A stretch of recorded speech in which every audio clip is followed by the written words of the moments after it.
And here we go.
guys. You're watching the freaking Frack Show. Podcast for the fans, by the fans. What? We love you Gotta guys. go.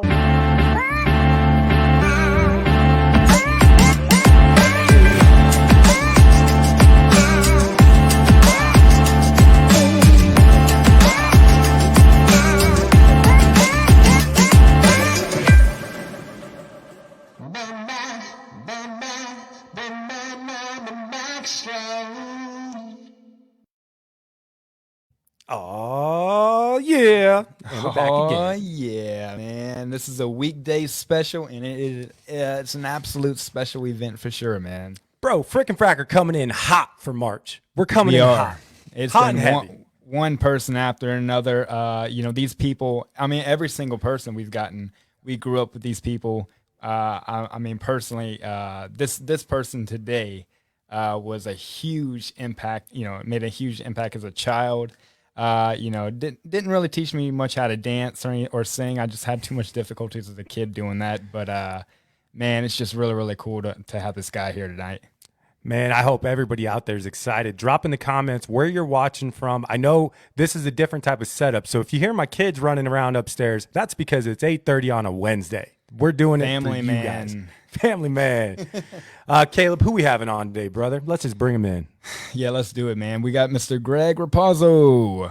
Hey, what's up, fellas? How's it going, buddy? Fantastic. How you doing?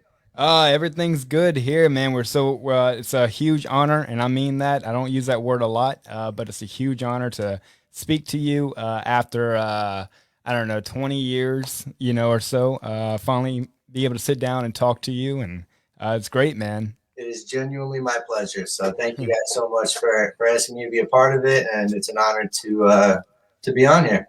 Absolutely, man. We got a lot of fans here tonight, man. It's unbelievable that they're still here. It's Yes. I don't want to check my watch, but it's been a minute, so it's pretty incredible that however many years, let's not count them later.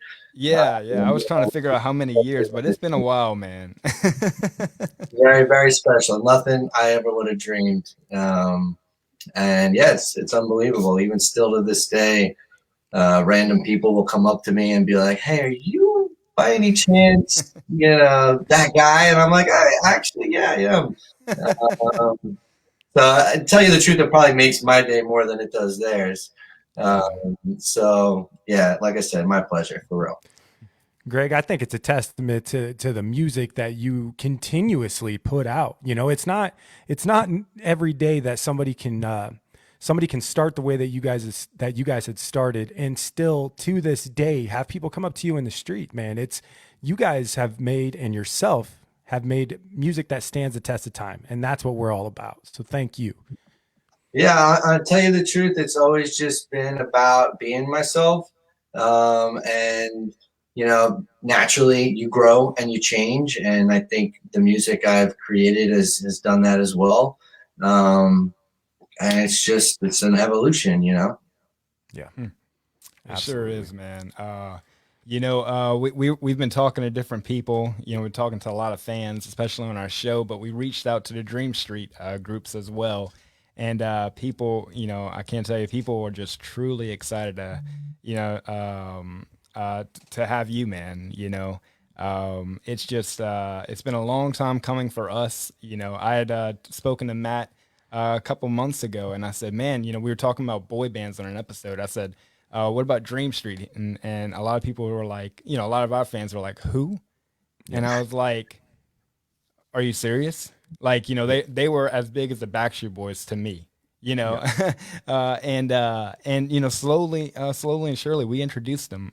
We introduced you guys to them, and it's just been people are like, you should get him on the show. I actually shared a manager with the Backstreet Boys. Wow. For years, a wonderful lady manager and friend of mine, Nina, who was the Backstreet Boys for years. I think she was their like Euro manager and traveled all over Europe. The OG, man. The OG days. So it was always cool. Yeah, yeah. So I got to hear all kinds of, behind the scenes stories about them, and Yeah. I met a few of them a few times. I mean, random stories. If we're talking Backstreet Boys.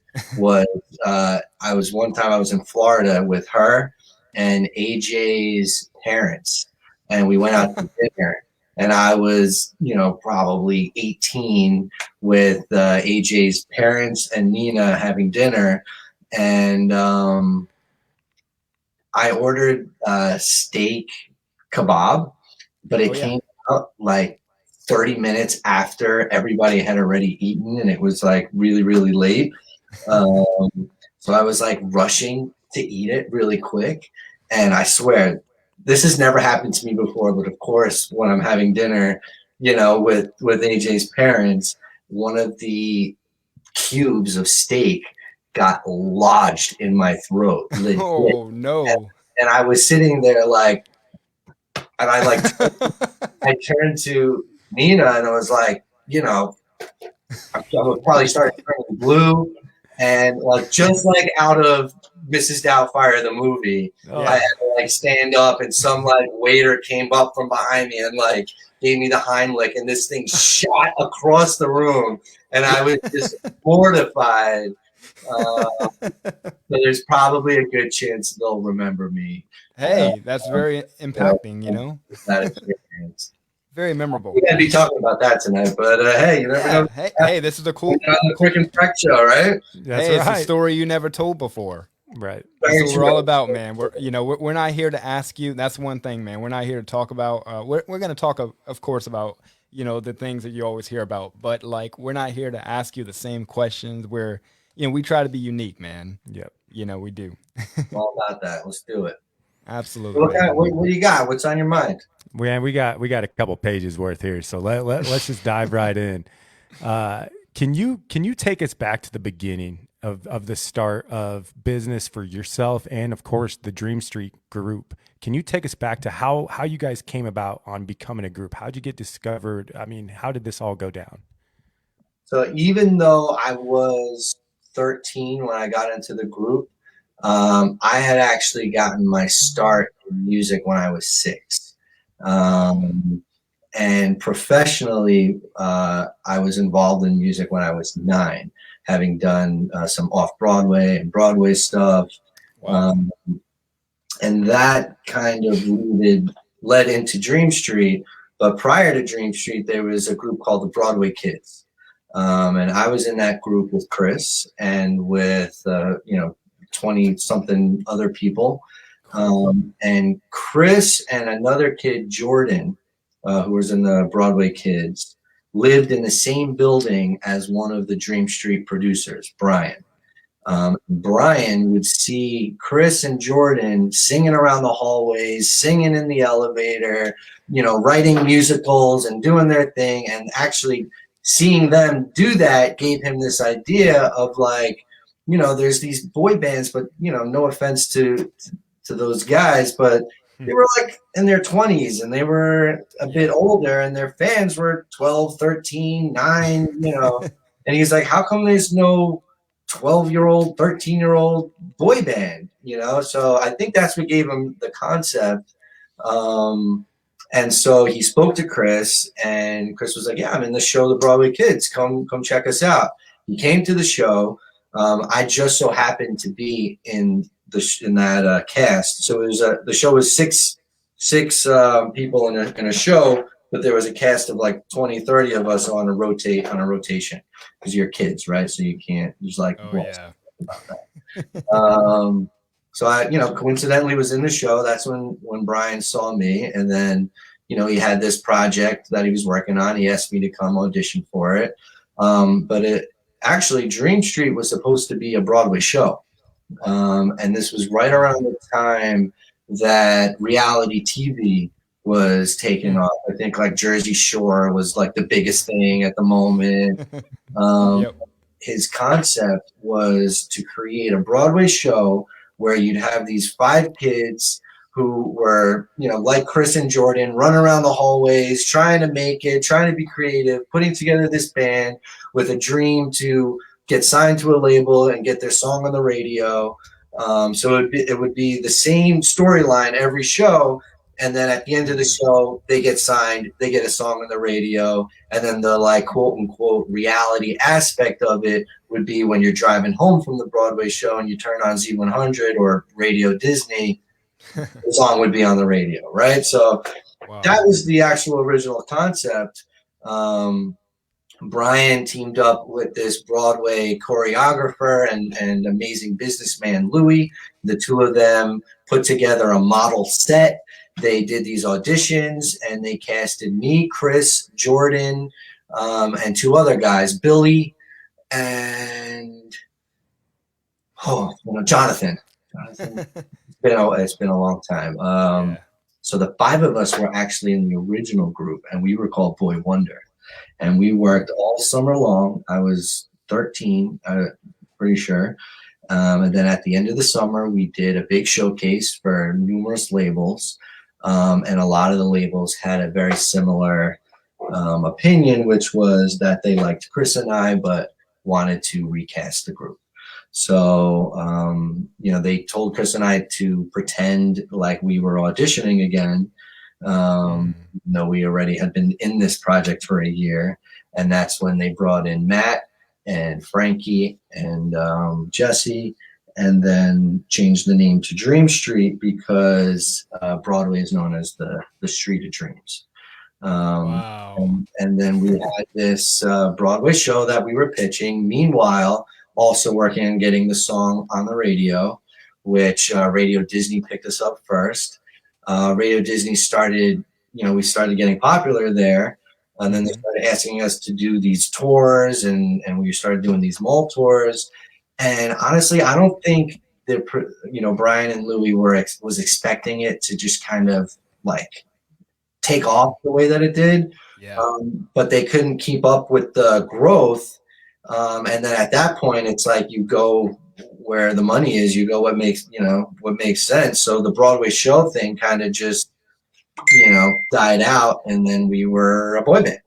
Wow. So yeah, I mean, it's a little different than maybe some other Yeah, it bands. is. Like I've been in tons of bands, even prior to Dream Street, my little garage bands, and it's your friends and you're writing the music. But Dream Street was really more of like a Broadway show in the sense that we all auditioned for it. We were all experienced professionals, even though we were kids, with agents who sent us on this audition, and it was that sort of a thing. But nonetheless, it was amazing. I mean, it was an absolute dream come true. Absolutely. Unintended. Yeah, I was gonna call you on it, but I'm usually the one who does puns. But man, you got it.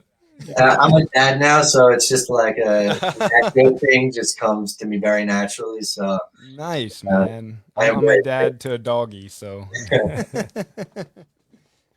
that's amazing, man. That's such a different story from what we're used to hearing, and that those are the stories that we love. It was a different route to get to where you are now, but at the same time, at the end of the day, you want to be who you are without these steps along the way. And that's awesome, man. Yeah. I mean, when I got my start musically, honestly, I fell in love with the guitar. And I wanted to be a rock guitar player. I mean, literally since I was like 2-3 years old, my parents I would play with these little toy guitars. And then by the time I was 6, they were like, all right, like this kid needs guitar lessons. He obviously wants to do this. And my mom found a flyer, I think, at the train station for this lady whose main gig was kids parties. And I think I was actually her first student. So when I started learning from her, she was teaching me all these like kids songs, Row, Row, Row Your Boat, and This Land Is Your Land. She was like this folky hippie with this like hair down to the ground. And I was just always very charismatic. So like within 6 months of learning all these songs, she was like, hey, do you want to do these kids parties with me? Like, I think they would get a real kick out of you. And I was like, yeah, no doubt. Let's do it. So I'm pretty sure she was like paying me in candy. But I had such a great time because it was basically like wedding crashers, but like little kids Yeah. party crashers. I was the same age as all the other kids at the party. You know, I did a goodie bag at the end of the day, and it was, you know, it was great. So that's kind of where I started performing, and then that actually led into, my dad is a big Elvis guy. I always listened to Elvis. So I started learning some Elvis songs for him. And his sister is this incredible seamstress. So she made me this like legit Elvis costume, mini man Elvis costume. So I started working that into my kids' party routine, and all, you know, with the sideburns and the gems and the cape. Oh yeah.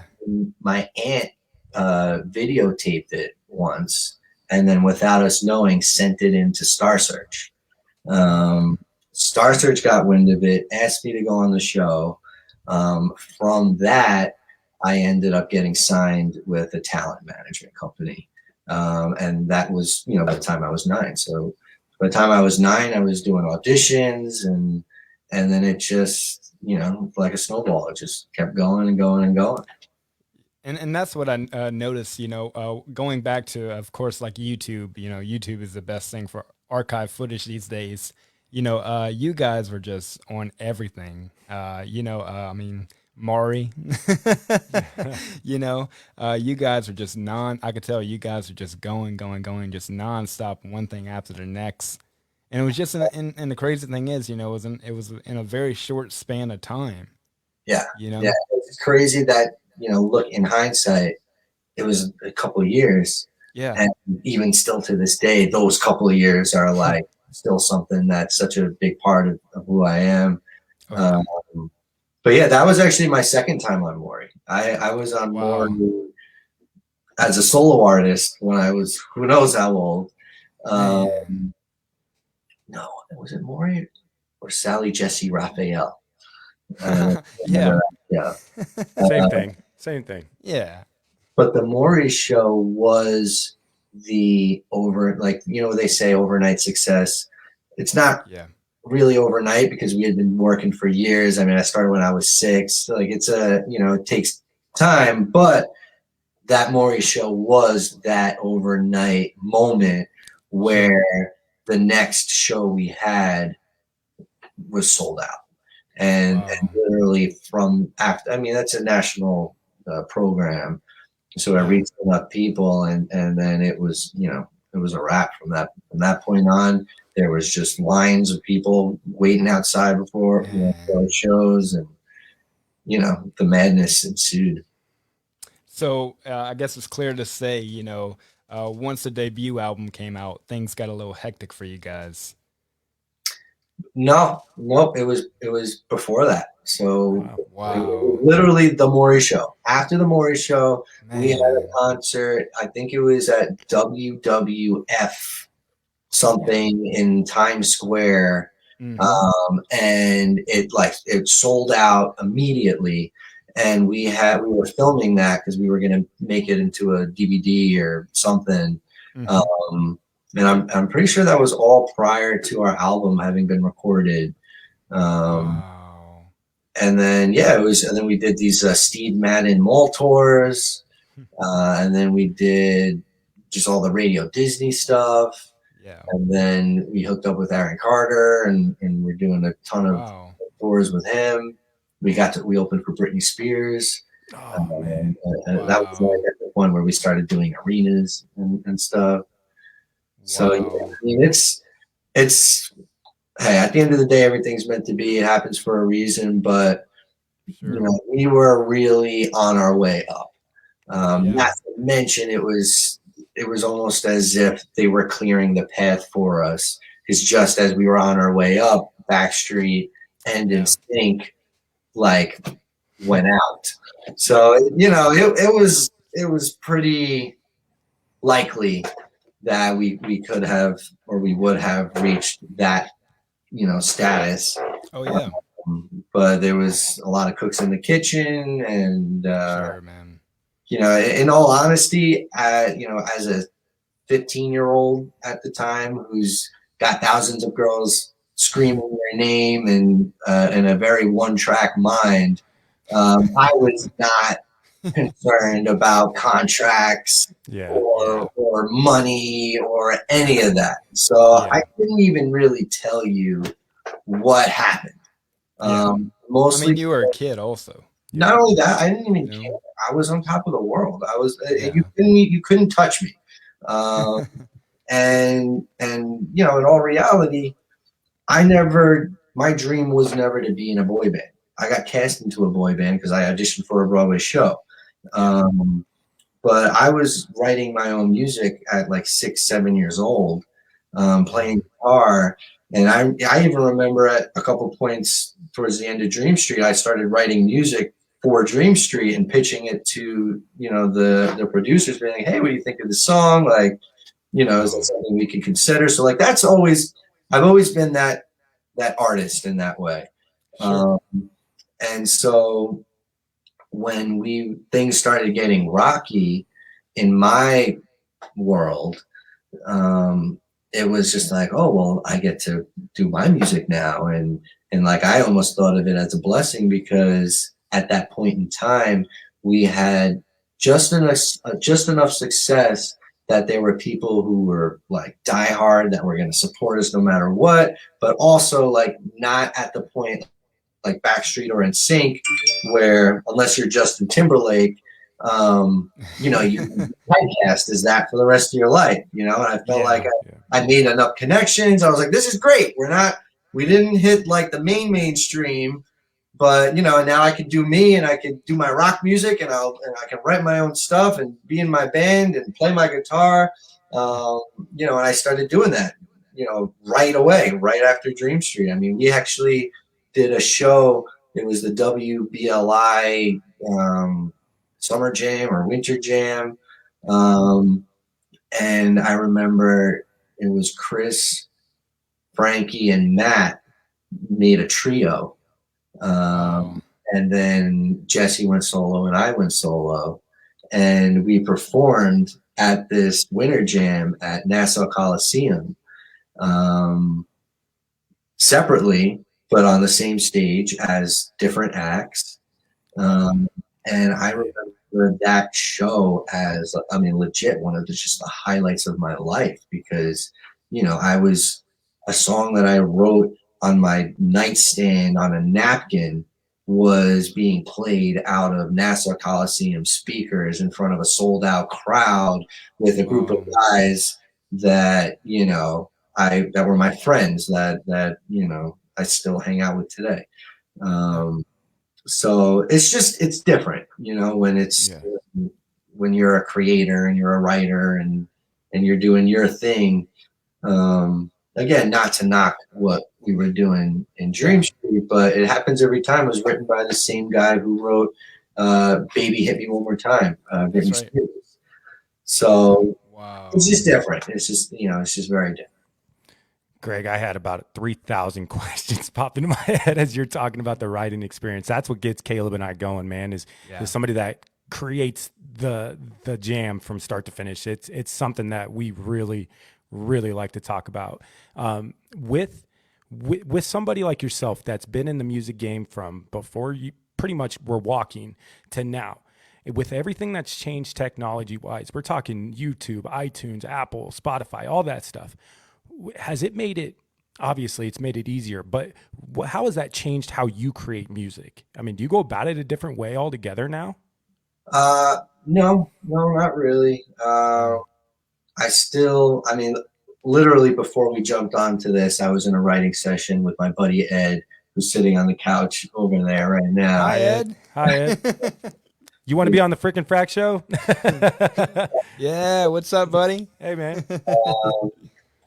We've been writing together now a couple of years. We have a little project called City Country, doing like country rock pop music. It's because it's fun and it's what I'm feeling right now. But I think as a creator, it's just a matter of, it's not something you do because you have to. And hopefully, if you're fortunate enough, it's not something you do to eat and put food on the table, but rather something you do because it's just who you are. And it's something that you not do. And so I've kind of flirted with that throughout the years, and had my own journey through figuring out what worked for me.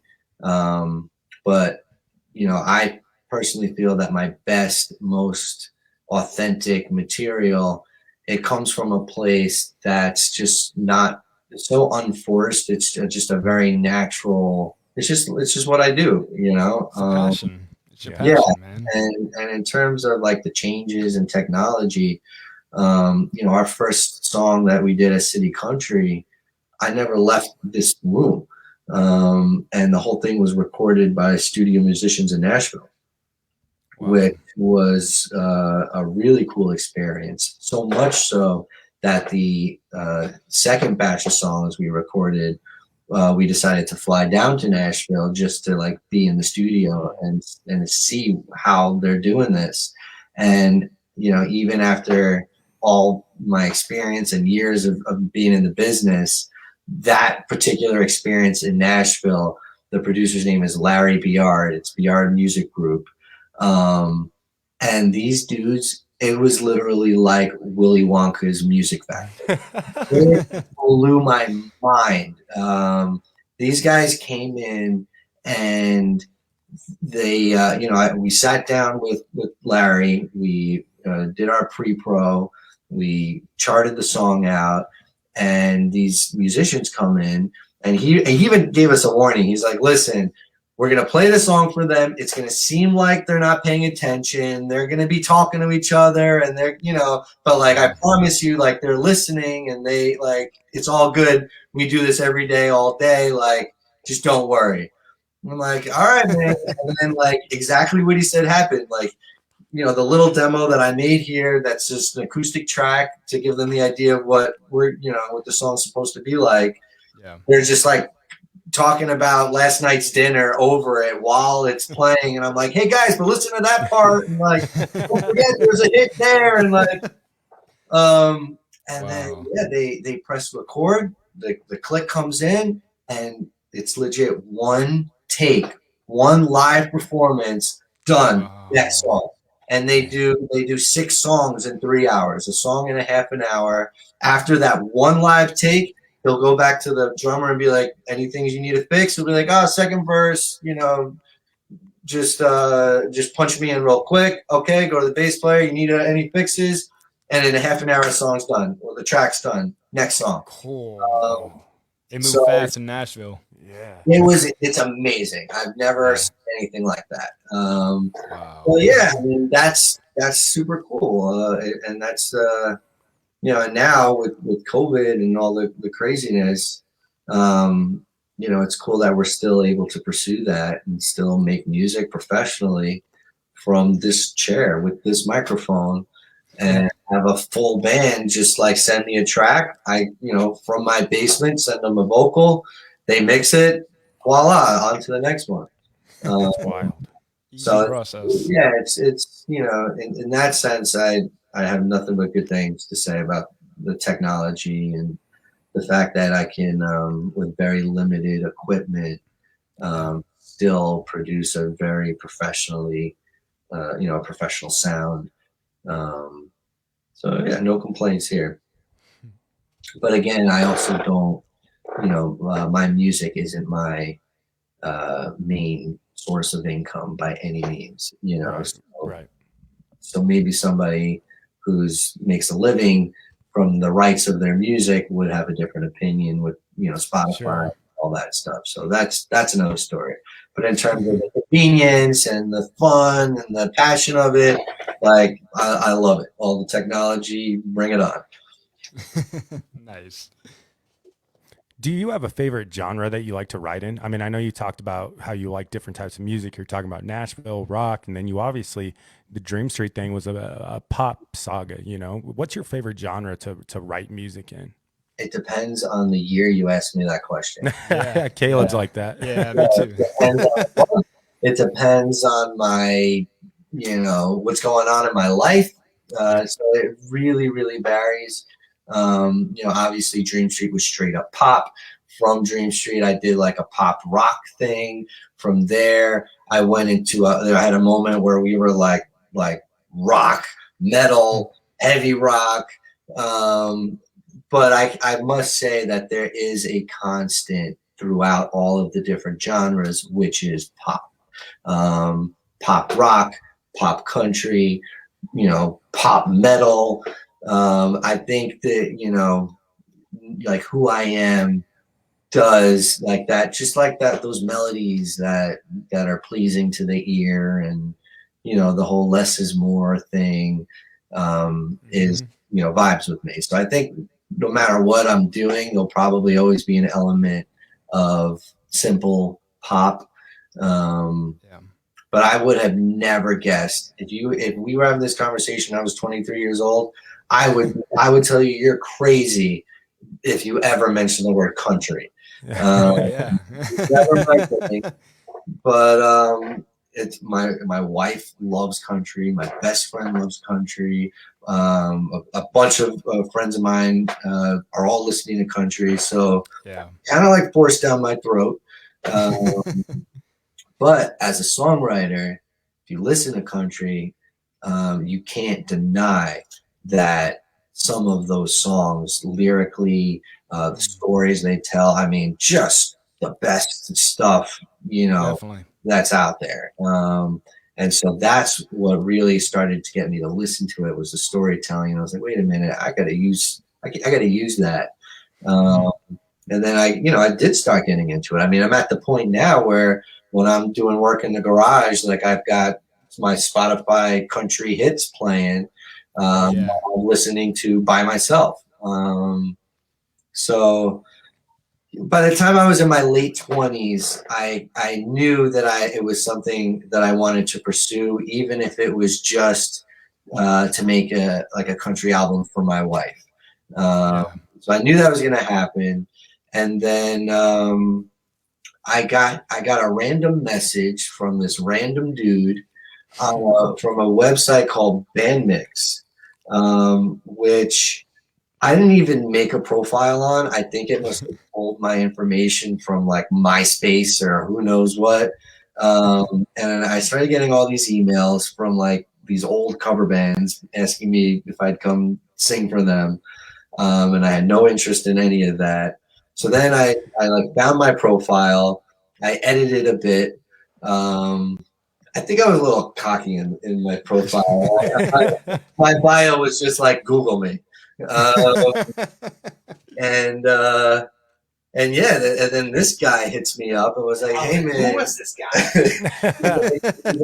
he's like, look, I'm a songwriter and I'm looking for somebody to write pop country rock music. And he just said like the right 3 words that I knew was like on my horizon. And I was like, all right, well, let's meet up, and I hope he doesn't kill me. So we met up at a recording rehearsal studio in the city, and in like 30 minutes we wrote a song. Which was it? Kryptonite. Yeah, it was about a girl in her cut off jeans being your kryptonite. Yeah, nice. And it was simple, it was smooth, and he was like, want to do it again next week? And I was like, yeah, let's do it. And then that just kept happening, and now it's like 4 or 5 years. Is it 4 or 5 years already? Like that, yeah. Wow. We have over hundreds of songs that we've written. And it's just been a lot of fun, to tell you the truth. Some we run the gamut from like from funny comical stuff to like really really heartfelt stuff to really really sad deep stuff to that's kind of what I like also about country, is you don't really always have to take yourself too seriously. That's true. Which I don't really do as a person either, so it just works. Do you have to have what's the writing experience for Greg? Okay, this is something that when people are writing music, they're songwriters, that we like to ask. What does that look like for you? Is there something specific that has to happen? Do you have to have something? Like one of our country artists, Bailey, came on and said something about a candle, you know, something simple like that. What has to be there for you to be in the zone? I couldn't tell you. It's just almost like something in the air, I guess. I mean, we've also had plenty of sessions where we sit down to write and then we start shooting the shit, and then it's 3 hours later we didn't write a word, and it turned into a thing, which is fine, you know.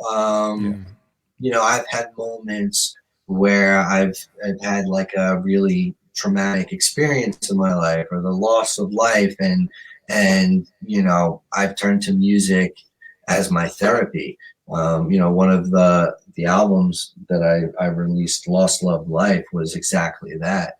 And that just helped me so much get through some like really heavy stuff.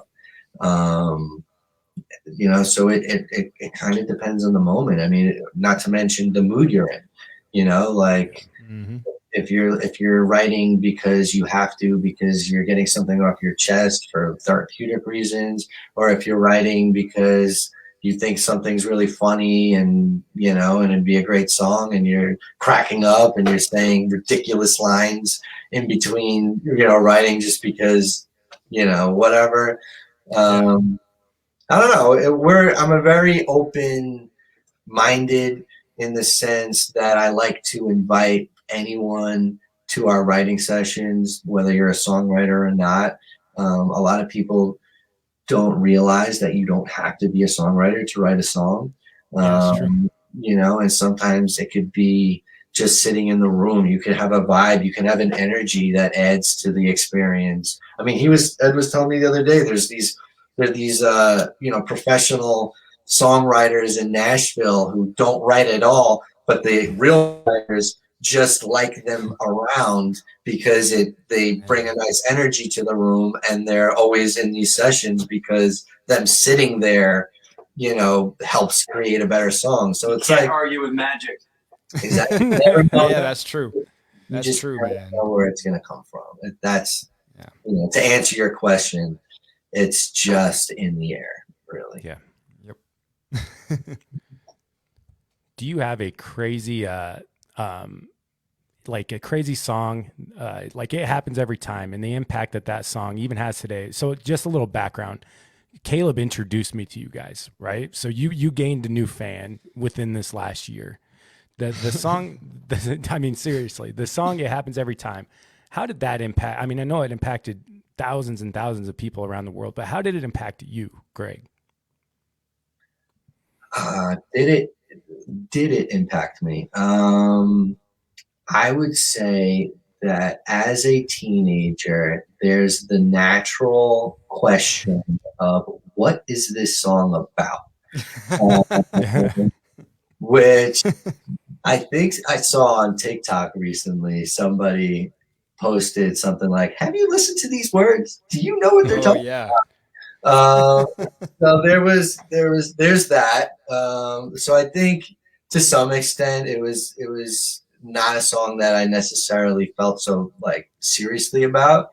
But on the flip side, I do, you know, remember probably one of my highlight Dream Street memories, especially having, you know, been in it a year longer than, you know, most of the other guys other than Chris, and having been with the team for so long and you know, started from the bottom, now we here sort of thing.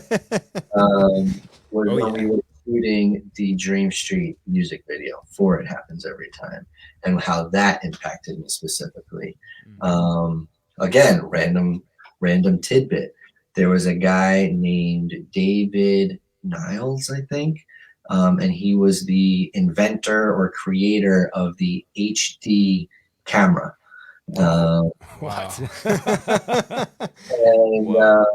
And you know, listen, Brian and Louie, the producers of Dream Street, honestly were the ones and the reason why we, you know, had any success. They were the driving force.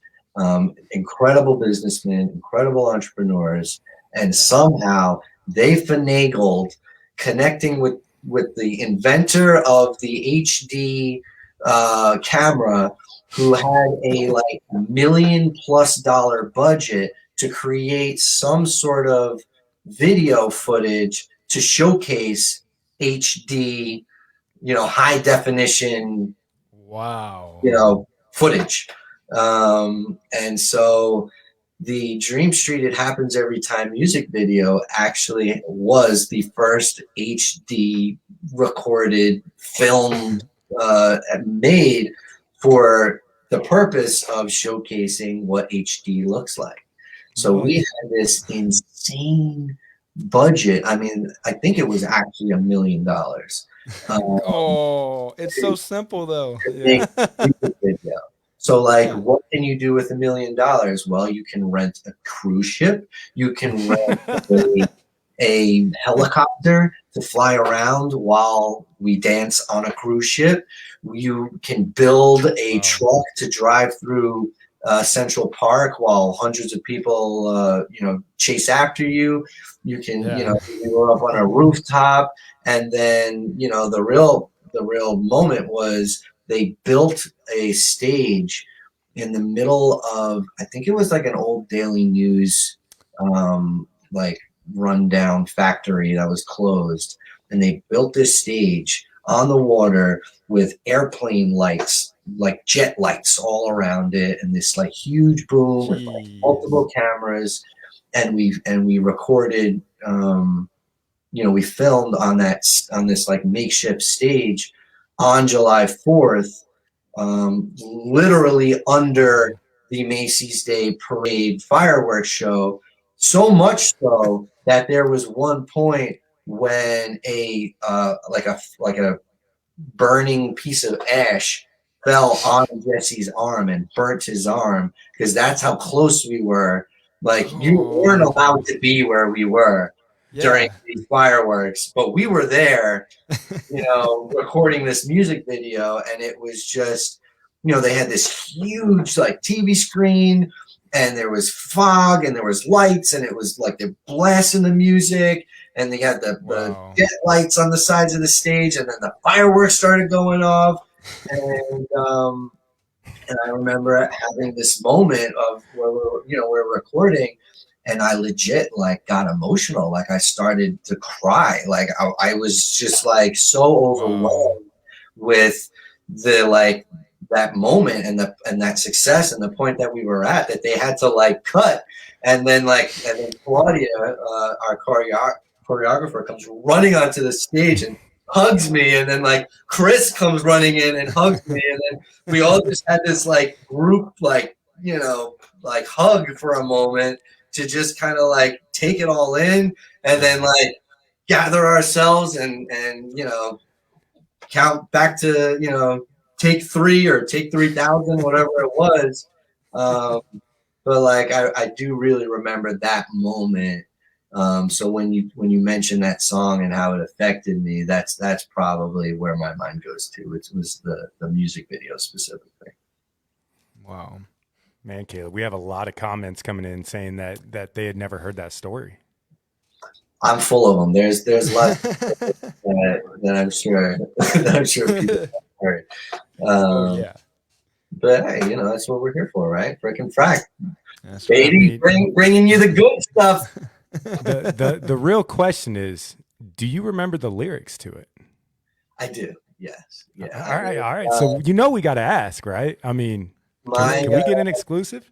My 2.5-year-old son is like the biggest Dream Street fan, and he loves listening to our stuff. And like literally every night before going to bed asks me to sing him It Happens Every Time. So like this is like my lullaby is singing It Happens Every Time, which I did no longer than a couple hours ago.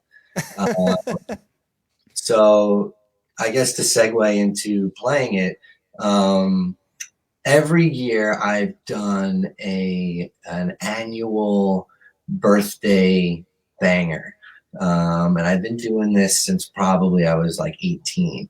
It's been like just a really, really cool way of staying in touch with fans. And I'll usually invite every band member I've ever been in a band with, and we'll go through the like the first Greg Raposo band, and then the Raposo band, and then Wow. the Taken band, and then the Dead Celebrities band, and then and it's just a great time. I mean, it's the best way I could think of spending my birthday or celebrating my birthday is to be on a stage with all my friends and an open house party sort of thing. So I've been doing that many years.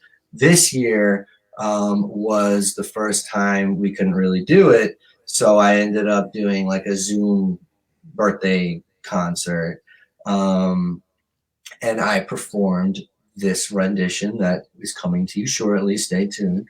Of It Happens Every Time, which is basically the lullaby version that I sing to Jackson. And after performing it live, I just got so many requests from people to record it. They were like, please just record it. Like, it was so nice. I want to listen to it. Wow. So it was on my to-do list. It was something I was like, yes, no problem. I'm going to do it. I'm very busy. You have no idea. I can tell you a little bit more about what my actual life is like. Absolutely. So I hadn't gotten around to doing it yet, but then the news, came about Chris, and just like I had mentioned earlier about, turning to music for therapy, it became, recording my lullaby version of It Happens Every Time became a necessity. And it was something that I did for myself, first and foremost. Like, I needed to do that. And I, after I had recorded it, I sent it out to the other guys, with no real expectations. It's like, listen, guys, this is something I'm going to do. Like, you're more than welcome to join me. Absolutely. No worries. Like, don't worry about it. I know everybody's busy. You got your lives. And literally, like, before I could even finish the sentence, each guy was like, what do I got to do? How do I get involved? Wow. And that just came together really, really beautifully. Frankie actually did all of the video editing. He's a very talented editor. You can tell by how nice it came out. Definitely. I produced the music and put it together, and going back to the technology, I mean, we all did that from our own rooms or whatever. But yeah, I mean, so yeah, if you want to hear the lullaby version, obviously you can hear all of us doing it. If you Google Dream Street reunion or whatever. And I do want to say, man, the tribute video was absolutely beautiful, man. It was very, very touching. In my house, there wasn't a dry eye, and I've watched it about 500 times. I mean, honestly, having put that together, and not only, just the way that it all came together and the way that everybody came together. And then, yeah, I mean, I agree. I'm very proud of it. I had a hard time watching it, especially, I've seen it probably a million times because Jackson wants to like watch it every night.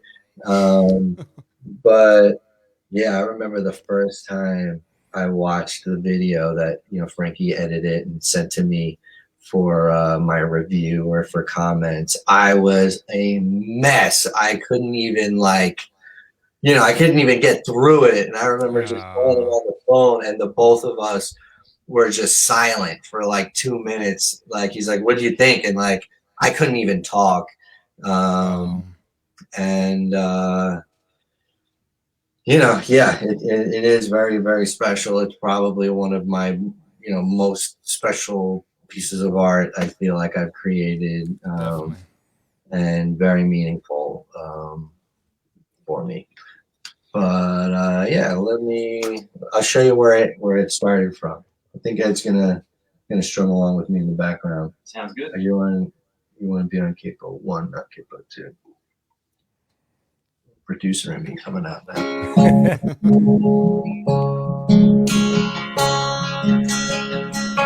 Can you hear me? Yes, sir.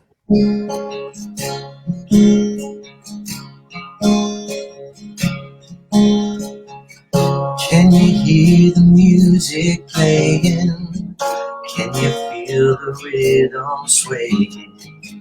This is the sound of dreams come true. And I can promise you that you are the one and only. And I'm the lost and lonely. We are the perfect dream come true. And I can promise you that I hear a silly love song in my heart. It happens every time when I see you. Happens every time when I think of you. Happens every time. Oh, it's magic when we meet down on Dream Street. Let me take you by the hand and walk you down the Milky Way, 'cause you make me feel I'm so alive. And I promise, baby, I hear a silly love song in my heart. It happens every time when I see you. Happens every time when I think of you. Happens every time. Oh, it's magic when we meet down on Dream Street. When I close my eyes, there's angels all around, singing a love song. You know it happens every time when I see you. Oh, it happens every time. Oh, oh, oh. It happens every time when I see you. Happens every time when I think of you. Happens every time. Oh, it's magic when we meet down on. Happens every time when I see you. Happens every time when I think of you. Happens every time. Oh, it's magic when we meet down on Dream Street. My man. My man. Not a dry eye in the room, including myself, man. Yeah. That was amazing. I finally went to a Dream Street concert tonight. It is so incredible, man. Wow. I mean, since I got the guitar here, and I got Ed here, you guys want a little exclusive original? Let's keep it going, Absolutely, baby. man. Do Let's it. keep Do it going. So this is a song that was also a therapeutic write for me, and I had Ed with me to put it together. It's a song called "Smile," and I'll let the song, tell its own story, but I think you'll kind of know what it's about.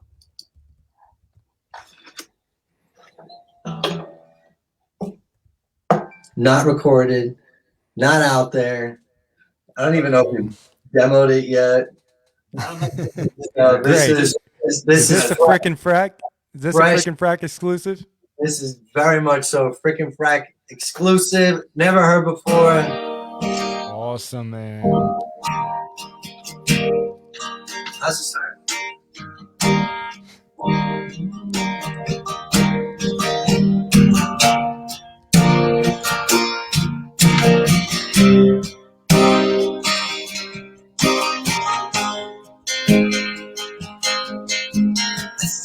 you when the wind blows south.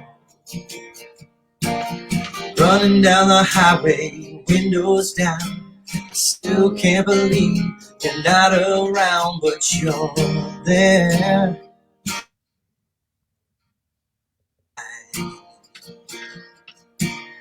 I don't look up at the sky, shake my fist and ask you why no more. It ain't like before.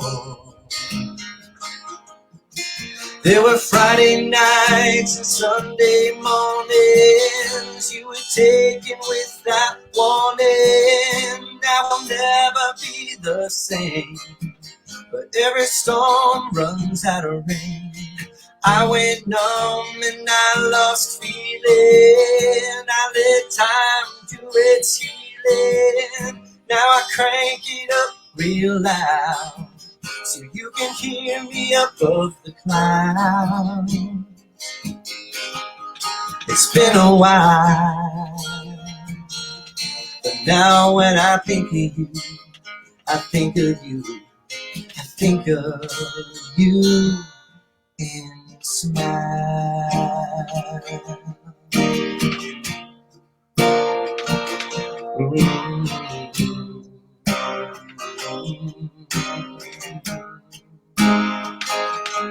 So we'll dream on like we did before.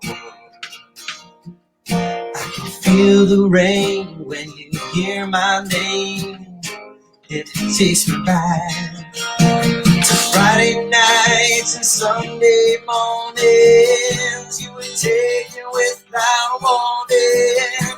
Now we'll never be the same, but every storm runs out of rain. I went numb and I lost feeling. I let time do its healing. Now I crank it up real loud so you can hear me above the clouds. It's been a while, but now when I think of you, I think of you, I think of you and smile.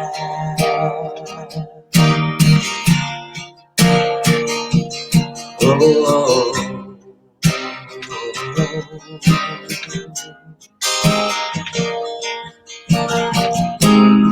So can you hear the music playing, my old friend? I can feel the magic when I see you again. There were Friday nights, Sunday mornings you were taken without warning. Now we'll never be the same.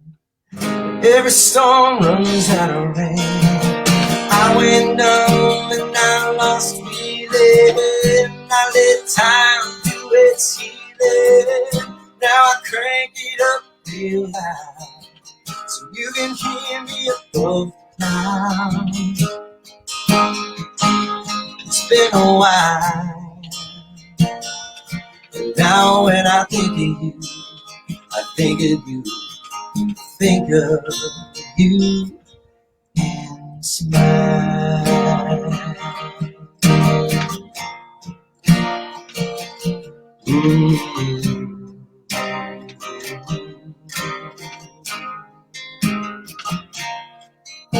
Smile.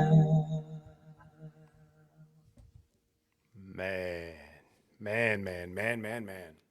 Beautiful. Wow. Beautiful, man. Thank you. I muted my mic so you didn't hear me sniffling, but beautiful. What's the title of that, Greg? What have you guys came up with one yet? Smile. Smile. I love it. Love it, man. Love it, man. Wow. Look, at the end of the day, life ends. It's a part of it, right? So, I've known Chris since I was 11 in Broadway Kids. One of my oldest friends, me and a couple other guys who I'm still very close with, we go back to 11. We're, in our mid 30s now. So I know him pretty well. And he was just a very bright, happy person. And the last thing he would want would be anybody, upset and crying. I mean, when I think of him, I think of his smile. I think of the light, the bright light that he was.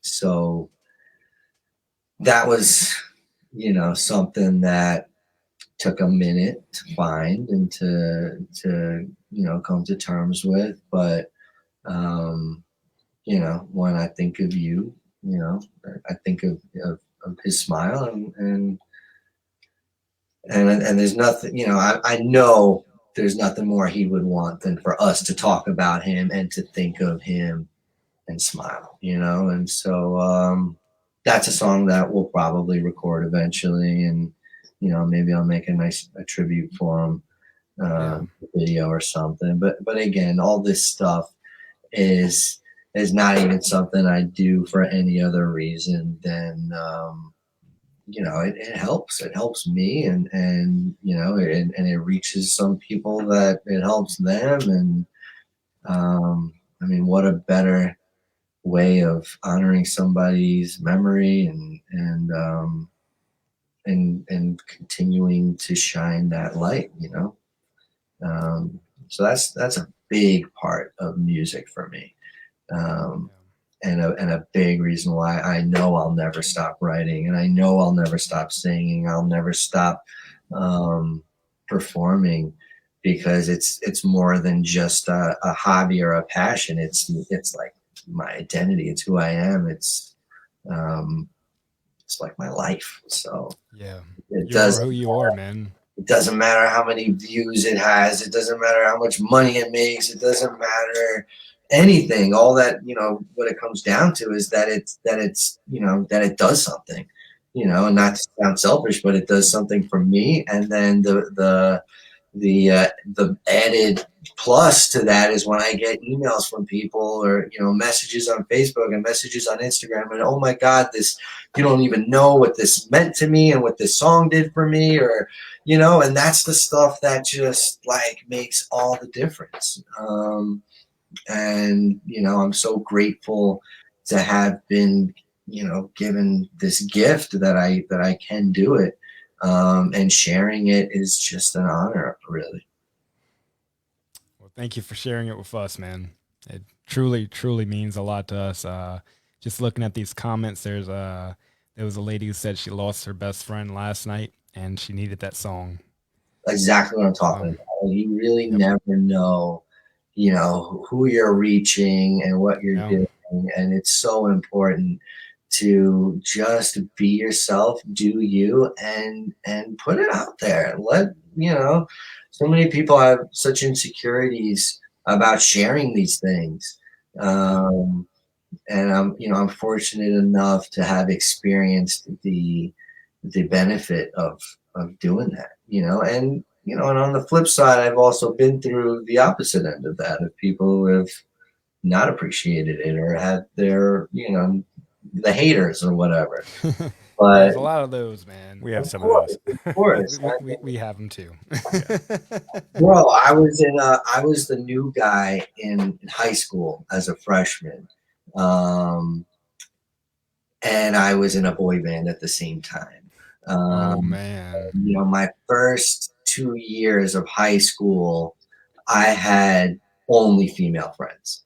Come on. And and a lot of them were more than friends. And so the guys did not appreciate the new kid in a boy band coming in and getting all this attention. So I had a rough time, my first couple of years. I mean, death threats, the FBI got involved at one point. There was like legit, stuff that was going on. But in a way, it actually really helped to balance me, because from 8 a.m. to 3 p.m., I felt like I was at the bottom of the totem pole. And then the bell would ring. I'd go into the city and I'm like, you know, hanging out at Columbia Records, and I'm, you know, on top of the clouds living in this unreal world. But then 8 a.m. again, I was back, you know, at the bottom of the totem pole. So it actually kind of did help me like stay somewhere in the middle. Yeah. And I didn't realize how much that balance was important until there was one point where we were doing an Aaron Carter tour. This was like my junior year. And there was like 3 months where we were on the road and we had to have tutors and I was not in school. And I mean, we're talking about 3 months here. We're not talking about like people have their whole lives living in this world, right? I had 3 months of that being a constant for me without the balance of the back and forth. And I remember coming back to school and like, I think I've always felt I'm pretty grounded. I've got an amazing family. Like I just said like, oh, I'm never going to be like too good, or like, you know, my head will always stay on my shoulders. But like straight up, I came back after those 3 months and my junior prom was coming up. And I straight up was walking around that school like, who am I going to honor with the pleasure of being invited to my junior prom? Like, my shit don't stink sort of thing. And, you know, I had to really quickly be like put back into my place. So listen, you know, when you hear stories about these celebrities who are just in another world, you know, I kind of get it. Like you are it's another world. You are treated very, very differently. You know, I had a very small stint with that, so I get to kind of really have a better appreciation for it. You know, like that little bit of paparazzi that we had, and that little time when I couldn't go to the mall because it would create like pandemonium. It was awesome because it only lasted a couple years. That was my life still to this day. I maybe like shave my head like Britney Spears. I don't know. Free Britney, man. Free Britney. Listen, honestly, I don't want to like talk poorly about anybody, but you know, a friend of mine sent me this video of Aaron recently that my heart. It really did. Yes. It's very heartbreaking to see him on Instagram. It you know, and like I've known the kid since he was like 13 years old, and again, you know, it's just it can be really sad. It can be really just nasty, and you can see it in some people who haven't had a break from it, who it's been the constant of their life. I mean, anyway, I don't want to, you know. Oh, that's no, okay. Man, we get it. Yeah, we get it. Yeah. But you know, again, I'm fortunate to like be on the ground and to have a really strong support team. And you know, I've got 3 younger sisters who are just like the best people in the world. My parents are incredible. So I'm very fortunate to have my family and my friends and realness. You know, I'm Queens, New York, born and raised.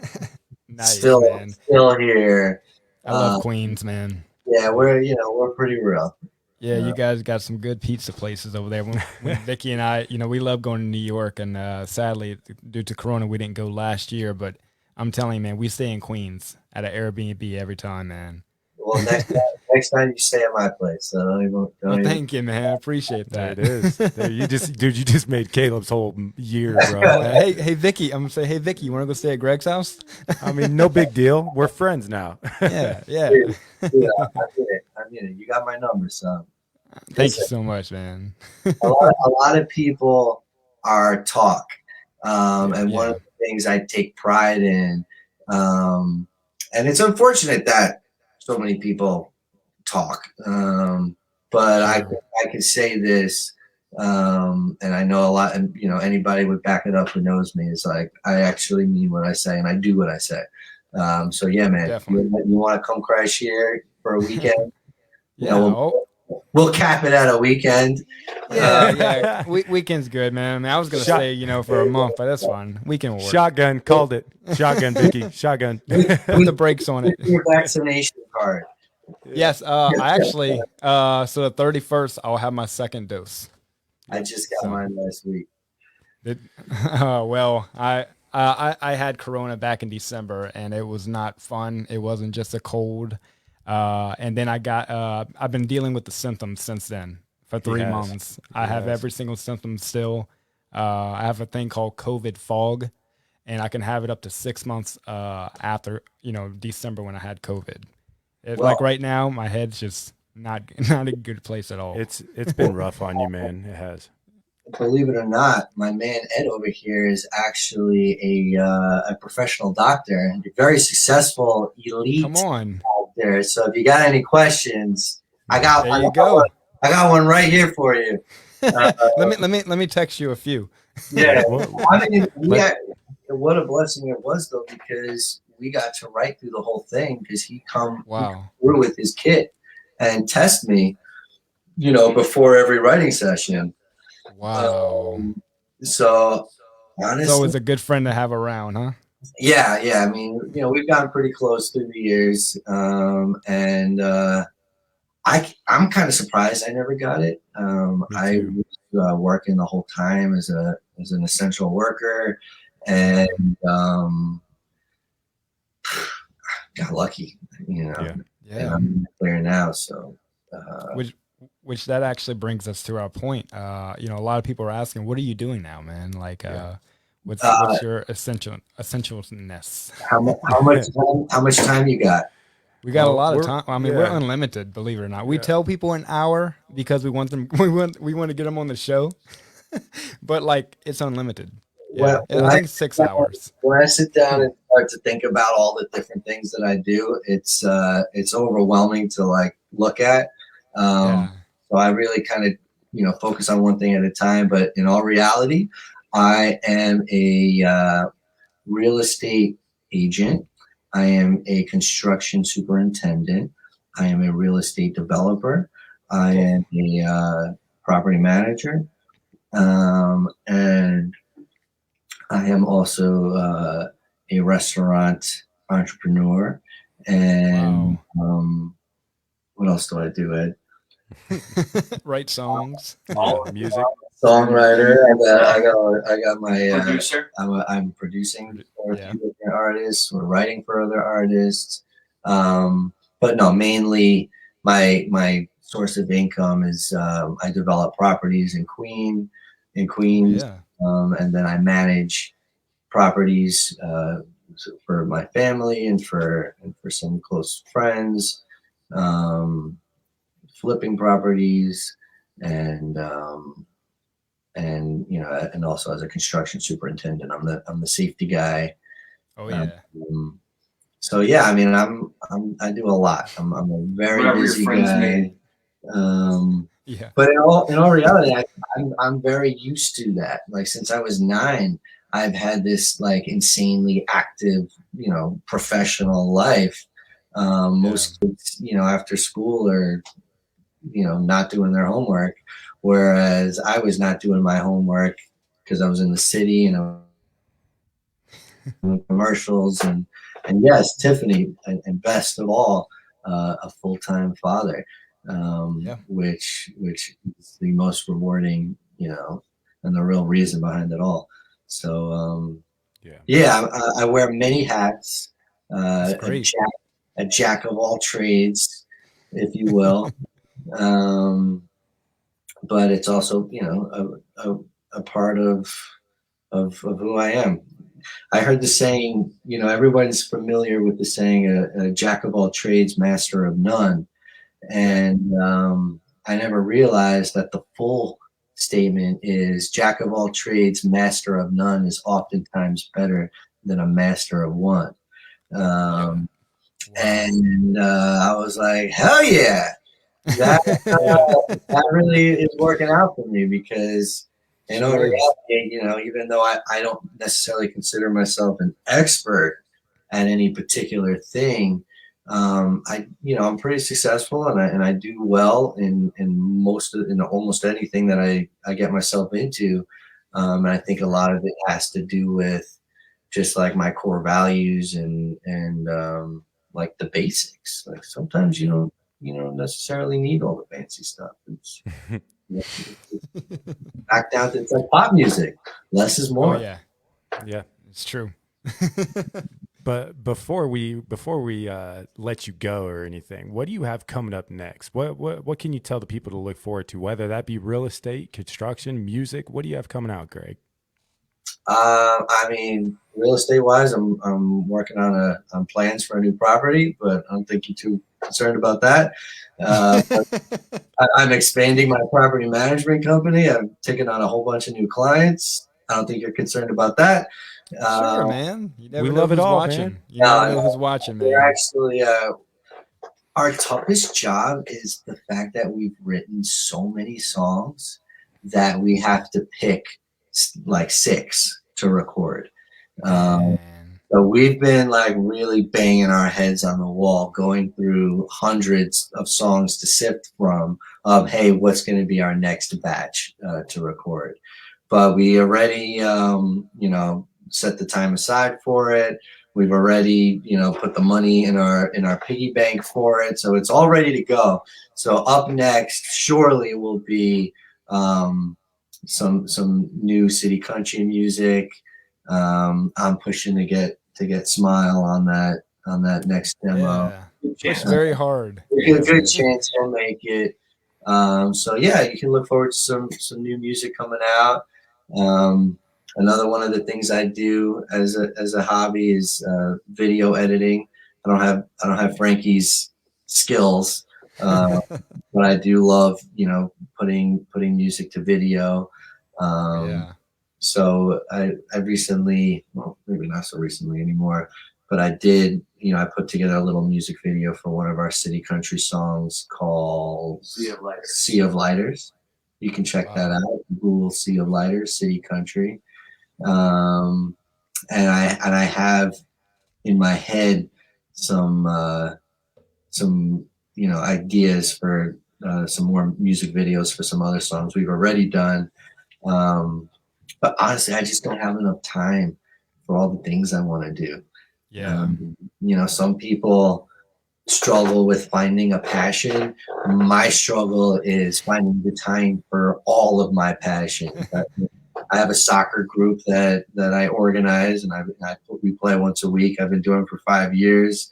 So I'm just very passionate about a lot of things, and life is just flying by. I look in the mirror and sometimes I'm like, who is that guy? Yeah. And I'm just trying to squeeze it all in. Like, no, just do what you can. Yeah, no time for sleeping. We're just party rocking constantly. So on the go. Yeah, it's lots to look forward to for sure. Do you see yourself going on any tours in the near future? Are you going to do any little spots, do you think, once the world gets back opened up? I mean, do you want to? Honestly, no. I don't. No? I don't see myself doing that. Mainly because right now my life is my kids, and to be on tour is to be away from them. Just the fact that I work 6 days a week and I only get 1 full day a week with them is not enough for me. The fact that I'm out from 8 to sometimes 6 or 7, and I'll see them for a half an hour in the morning and an hour before bed is not enough for me. Wow, yeah. So if, Brad Paisley called me tomorrow and said, I want City Country to come on tour with me, I would respectfully decline, because it's just, I'd much rather write. We've got this amazing situation where we're able to record remotely. I don't even have to leave my house. Yeah. With that music and make really cool little music videos with it.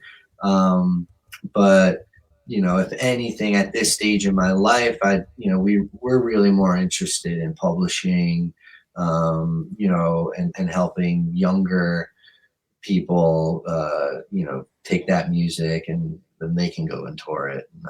And Yeah. I'll, Yeah. I'll watch, you know, from Zoom over here. I'm sure. Yeah, I'll do the whole thing. We But we have we have a no, proposition for you. Why don't you do a frickin' frat concert? We'll do it for you. We will be your platform, Greg. yeah, I mean, this is totally doable. My kids are Yeah. are in bed by like 7:38, so like between 8 and midnight is like my me time. Um, but you know, as I mentioned earlier, I do the birthday annual bash every year. So we're right now trying to figure out if it's too soon to do something in Yeah. person. We're Just right talking. there in the middle, you know? Yeah, it's so my birthday's in May, so usually it'll be like that first weekend in May would be the concert. So I I don't would know. say when it We're comes kind of down close. We're almost in April, so I got to book something quick. Uh, we're so we'll definitely see. open. Yeah. Yeah, We got it'll you. probably be like a very last minute, like, hey guys, the show's Yep. coming up next weekend. Sounds great. So we'll see. Maybe we'll do something outdoors somewhere, or maybe we'll Yeah. do another Zoom concert or a freaking frat concert. We'll, You know, we'll no, just need to see if you still got the moves, man. Yeah. the moves are there. Believe it or not, that was another thing. My wife and I we were doing dance lessons for a couple of years before Come COVID. on. That's fantastic. I'd never been a dancer.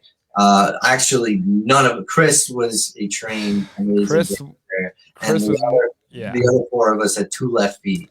We kind of saw that with Jesse looking at y'all every single video. Jesse's like Yeah, every time. we were not dancers. Yeah, yeah. But like I did martial arts, you know, growing up. Yeah. Played soccer, so I feel like you know, the kicks and the, you know, Yeah. even like remembering like a martial arts, like the forms, is kind Mhm. of like having to remember dance moves. So a lot of that I think helped me with the dancing, and then you know, I did some of the Broadway and off Broadway stuff. There was like minimal thing and choreography to that. But no, it's a testament to Claudia, our choreographer, and honestly to Chris, because in a way he was, not that he was choreographing it, but he was the dance teacher. You know, the two of them taught us to dance, and you know, when we were learning that stuff, it was the two of them up front and the four of us, you know, behind them in the mirrors, just watching them. And like, don't be fooled. Like, we had to drill those dances 6 days a week for months and months to like even look like decent. Wow. And you guys pulled it off. Yep. It would blow my mind how Claudia would be like, okay, guys, this is what the dance is going to look like. And she'd be like, and then Chris would be like, oh, you mean like this? And like the four of us were like, yeah, fucking right. Like, there's no way that's going to happen. But then like with like real patience and step by step and just like again and again and again. And it got to the point, like, honestly, it was a struggle at the beginning. But once you get past that point where like you have this like muscle memory and like you don't have to think about it anymore, you just remember where to go. Oh yeah. It was so much fun. Oh my God. Like to be on stage and not have to think about the dance moves because they just came naturally because you did them that many times. Yeah. You can see a difference.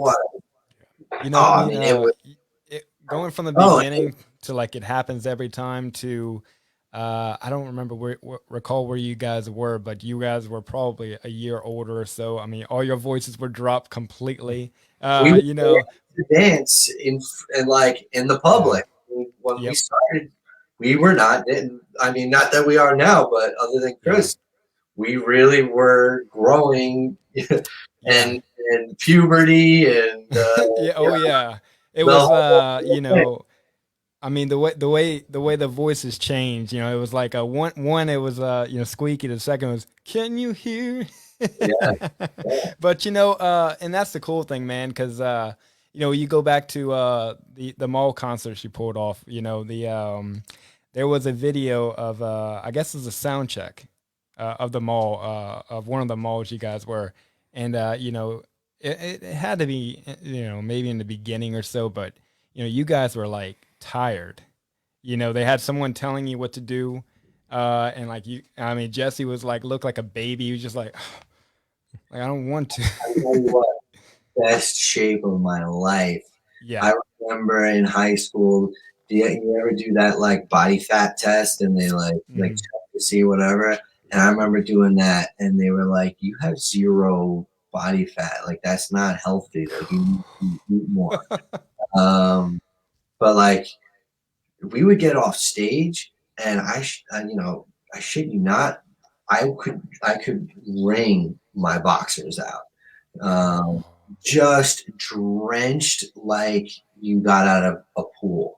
Um, man. but but you didn't even feel like it. I wouldn't even realize how much I was sweating and how much was going on because the adrenaline was just so high.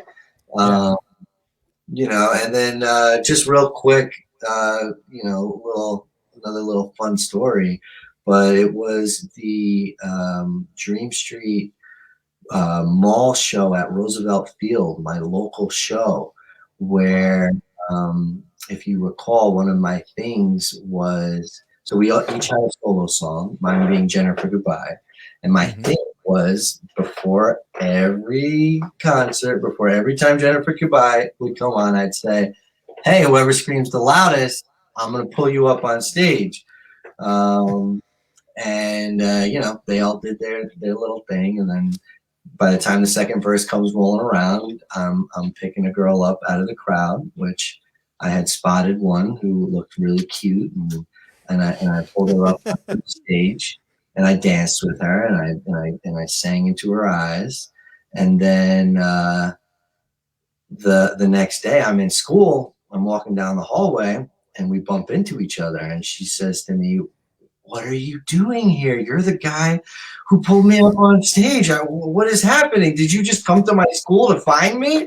I said, no, I go here. I'm a student here. She's like, no way. I can't believe it. I was like, yeah, what's up?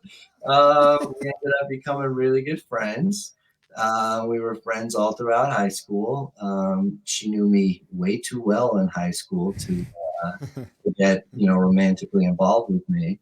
But I was very persistent, and finally in college, she gave in to my persistence, and then 10 years later, we got married, and No. Come now on, man. now we have 3 kids together. What? Yeah, That's crazy, man. yeah, Wow, that's a love story. yeah. Dude. True, true story. Jeez, man. Jennifer, goodbye, man. In I in can't believe it. in the city country Sea of Lighters music video that I was Hmm. mentioning earlier, there's a point in that music video where it's a Dream Street footage and we're on stage and it pans to the right and she's in the crowd. She's right there. Come Um, on, man. and We'll be checking that out. I Yeah. have to drop that into the music video. If you don't know her, then probably not going to be able to pick that out. But little little background, you know, little thing. Dude, what an episode. What an episode this has been. This is Yeah, this great. is crazy, man. That's like, something you hear in the movies, man. Yeah. Yeah, Wow. it is. It's my daughter Angelica, who's 5 now, just like loves that story, I and bet. always Oh, asking us to retell it to her. every night. Not every night, but enough. Yeah. Feels like it.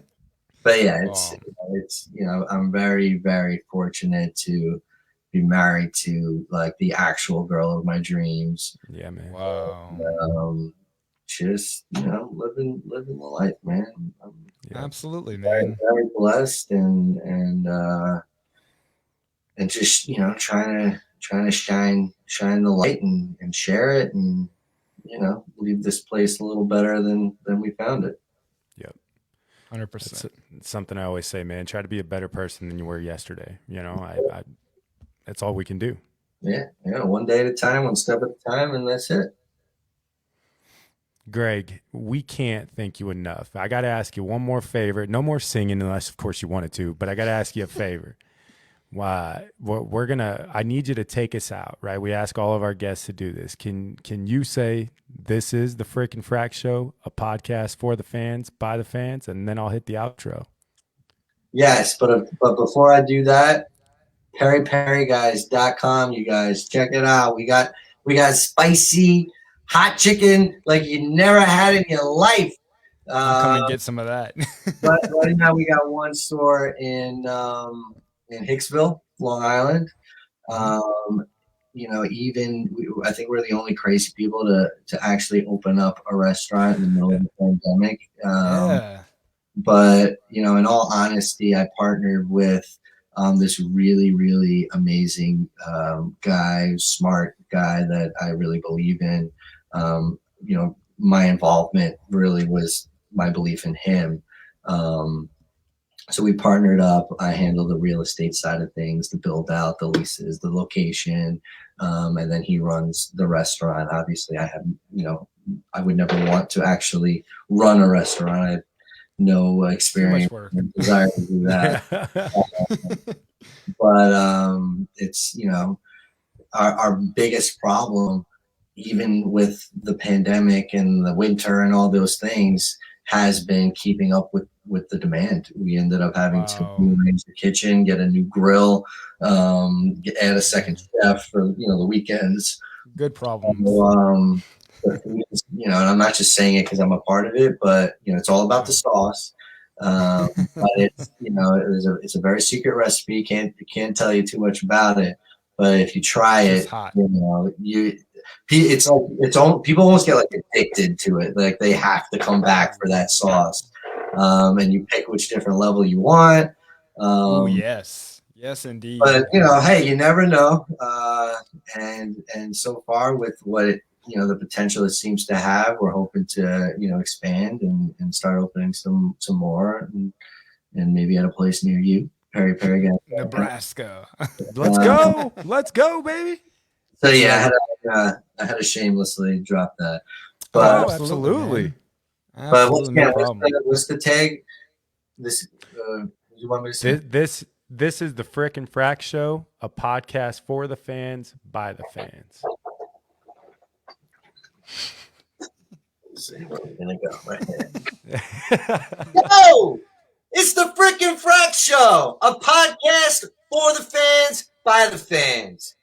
That was the best one. Dude, that's in the intro right there, baby. Yeah, that's it. Yeah. You'll be in our intro next week, buddy. Yep. Also, Greg, we'd like to send you one of our T-shirts. Hell yeah. So just we'll get that out to you sometime next week and everything, man. Awesome. Well, you got my cell, bro. You called. Absolutely. These guys called up the restaurant and they were like, "Hey, can I get Greg's number?" And they called me up, and I'm like, "What's going on here?" I had to call the restaurant and be like, "Guys, you can't be giving out my number. What are you doing?" But when I told Matt, he was like, "They gave you his number?" I'm like, "Yeah." I was like, "I just called and said I need to talk to Greg," and they're like, "Okay, here it is." Listen, it's a new restaurant. These guys, yeah, they don't know what's up yet. But hey, it worked out though. Hey, I'm just messing with you. I'm glad it worked out. This has been a lot from you guys. So, like I said, you got my number. Hit me up. Absolutely, man. Thank you, man. We're all playing now, so keep in touch for real. Thank you, buddy. Really do appreciate it, man. Yeah, Caleb and I'll come down and eat there. Yes. When you do, let me know. I'm from Louisiana, bro, so we're all about spice. I'm Portuguese, and it's a Portuguese. It's an African Portuguese spice. So in Portugal, in Portuguese, it's actually piri piri. So it's what I've grown up with my whole life, but it was somewhat Americanized as peri peri. So that's our with my partner and I, we always argue about that. He calls it peri peri. I still stick to the piri piri. Yeah. But again, thank you guys so much. It's been a lot of fun. Thank you everybody for the comments and for hanging out with us. And we ain't going anywhere. We'll be around. So Until next time, my friend. that's it. That's what it's about. Thank you guys Greg, so much. we love you guys. Stick around. Here we go. All right, guys. You're watching the freaking Frack Show. Podcast for the fans, by the fans. What? We love you guys. Gotta go.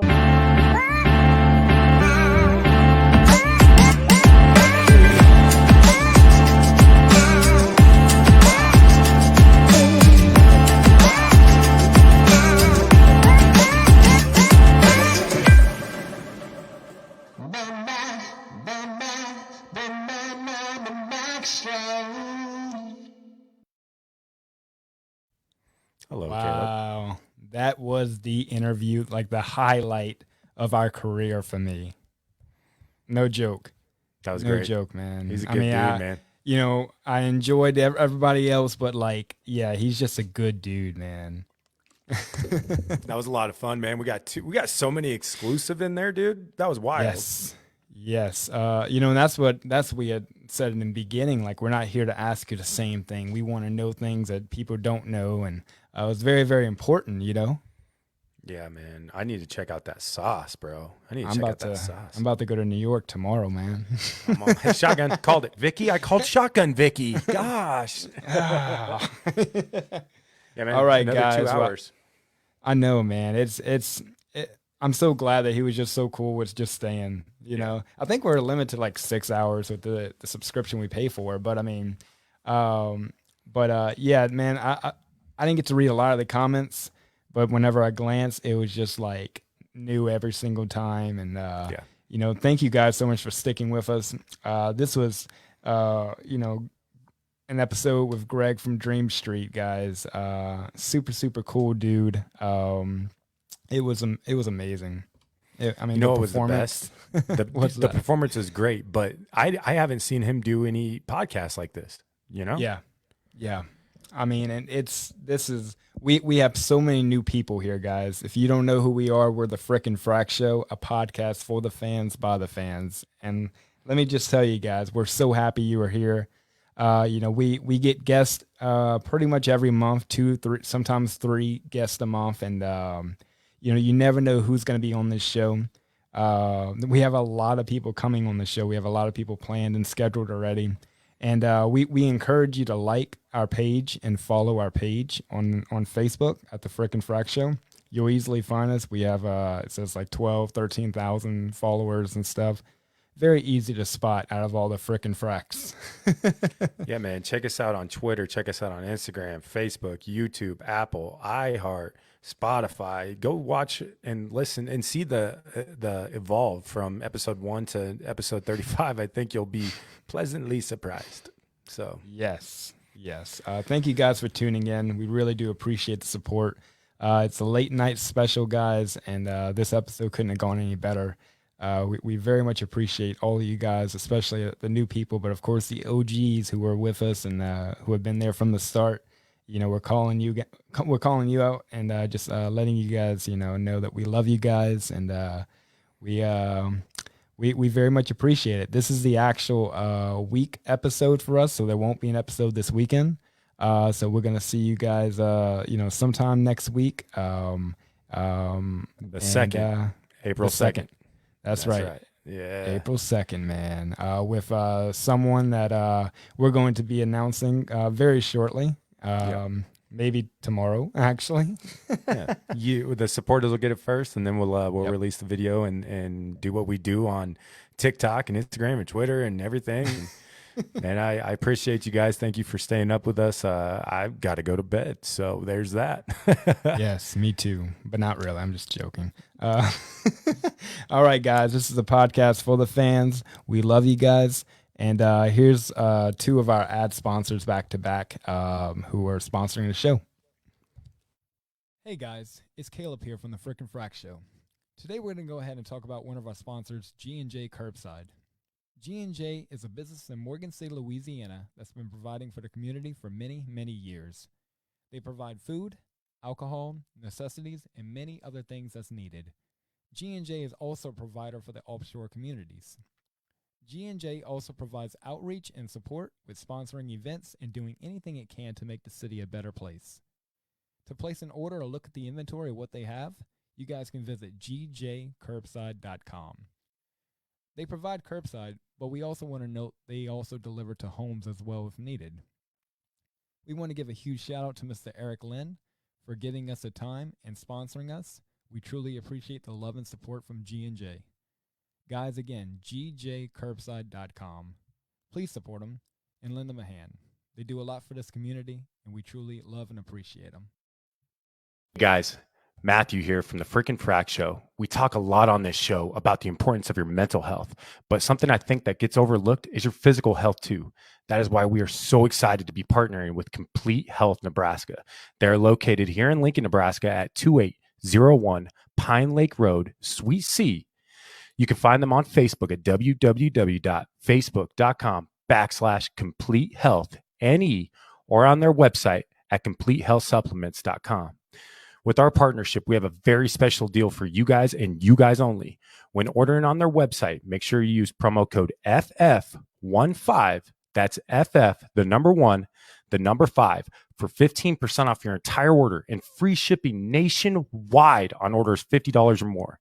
Again, that's promo code FF15 at checkout for 15% off your entire order and free shipping nationwide on anything over $50. You know what? Just give them a call too at 402-423-4230. Tell them the guys at the Frickin' Frack Show sent you, and you'll get the same special deal. Give them a call. They'll set you up with anything and everything that you need to keep your mind and your body in peak performance. Remember to use promo code FF15 at checkout when browsing their wide selection of mental and physical health supplements. All right, guys, let's get back to the show.